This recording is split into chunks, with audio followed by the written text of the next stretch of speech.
Okay, so back to.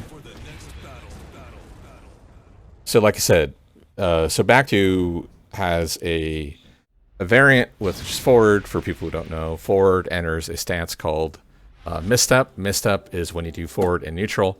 He does the swaying animation where he goes in, and basically it allows him to Lee to kind of close distance while still able to do the next attack. So versus like a forward, not a running forward, we just tap forward and neutral.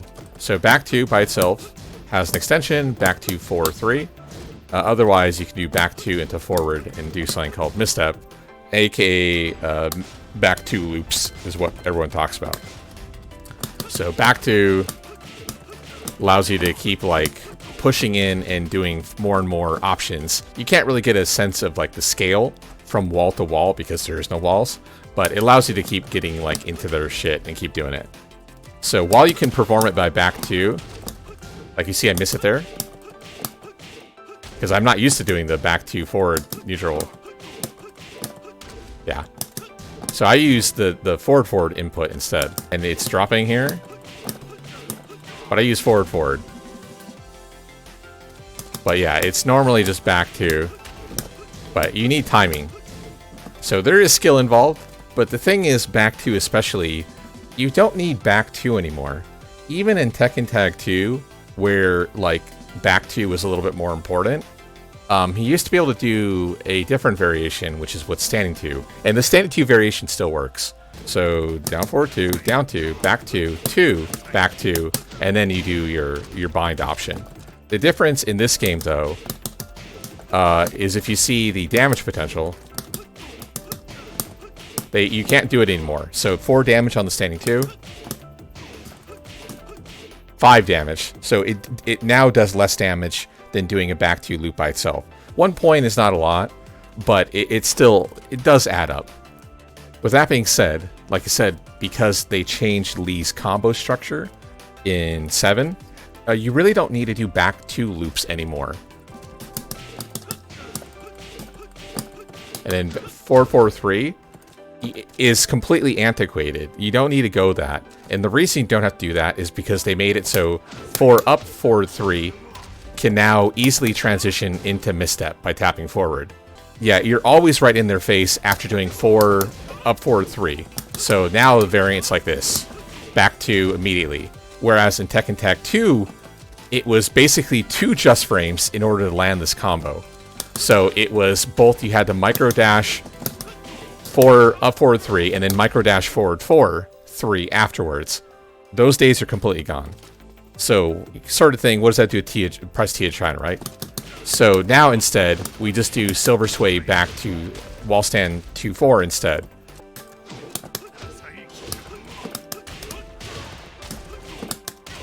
Okay, so 63 damage, and basically that's almost near max wall carry. So I'll do it one more time to prove I'm just out of my ass. And then of course you have the other variant, which is ending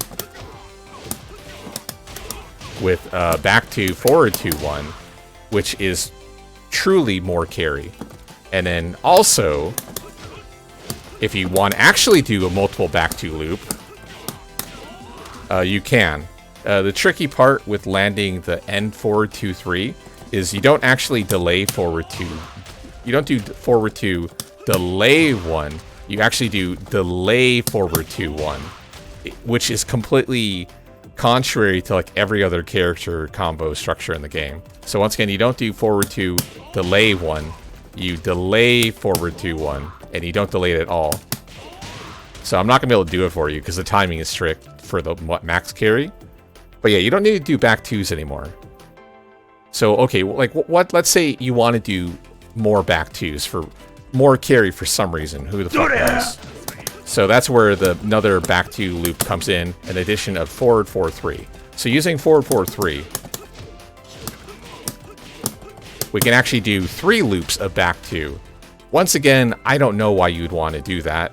Insta wall sand 2-4. does more damage than forward 4-3 anyway. The only nice thing with forward 4 is if you're like off axis, the forward 4 will always hit. This is guaranteed. Whereas the silver sway 2-4 is not always guaranteed.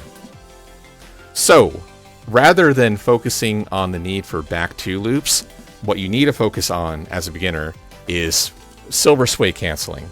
So one of the first videos I made a long time ago is about silver sway canceling. So to do silver sway is you do misstep and then tap back while you're misstepping, and you see how he sways backwards. So from this stance, he has access to sway 4, which is a counter hit launcher. But more importantly, while he's swaying, there's a time where you can do instant wall stand too. So while he's swaying, he's technically in a wall stand state. You can't wait for the sway to occur. You have to cancel the sway with a wall stand 2. So wall stand 2-3 does more damage than wall stand 2-4. Yeah, it does one more point. And wall stand 2-3 typically gives you more loft and carry anyway. So once again, you want to focus on that. So practice silver sway canceling into instant wall stand 2.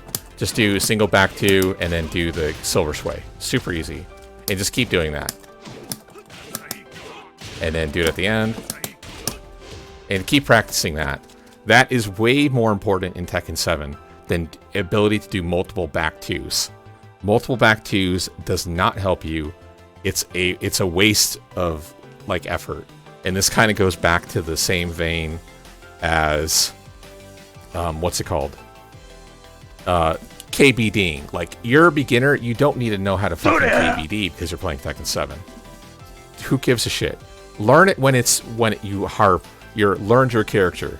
Learn like the actual realistic, most important stuff first. And this goes back to people saying that Lee is hard. Lee is not hard. Lee is slightly difficult. The problem is everything is so fucking easy in this game that just a little bit of difficulty seems hard. He's not. You don't need to do back 2 loops. You just need to know how to do silver sway cancel. 4-4-4 is basically a dragon punch. Hit confirmable dragon punch. Like this, for instance, same thing. There's no back 2 loops necessary in this combo. Yeah, exactly. So you can do silver sway off 2-4. Typically, you want to do back 2, forward 4-2. Or I do 1+2. Sorry, 4-4-1. I don't know what the actual input is. I just shortcut everything. But yeah, everyone has super carry, so like Lee kind of gets left in the dust.